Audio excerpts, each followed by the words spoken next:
আসসালামু আলাইকুম রহমতুল্লাহ বারাকাতু। বন্ধুরা, পজিটিভ ওয়ার্ল্ড ইউটিউব চ্যানেল থেকে আমি ইশরাত জাহান।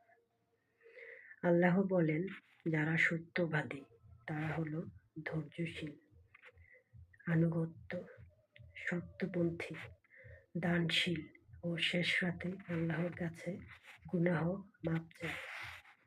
আল্লাহ আরো বলেন, মুমিনগণ যেন কখনো ইমানদারদের বাদ দিয়ে কাফিরদেরকে তাদের বন্ধু ও সাথী না বানায়। যারা এমন করবে তাদের সাথে আল্লাহর কোনো সম্পর্ক নেই। আল্লাহ যাকে চান বেহিসাব দান করেন। আল্লাহ যা চান সৃষ্টি করেন।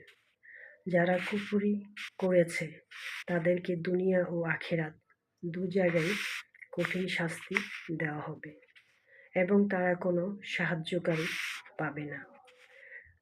আর যারা ঈমান এনেছে ও নেক আমল করেছে তাদেরকে পুরস্কার দেওয়া হবে।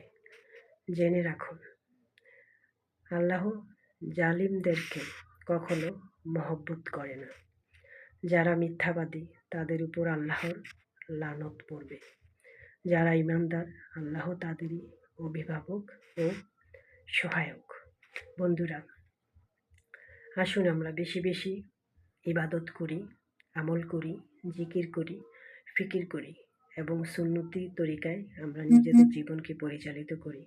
তাহলে আপনিও ভালো থাকবেন, আপনার পরিবার ভালো থাকবে, প্রতিবেশী ভালো থাকবে, সমাজ ভালো থাকবে, আপনার রাষ্ট্র ভালো থাকবে এবং আপনার আখিরাত ভালো হবে ইনশাল্লাহ।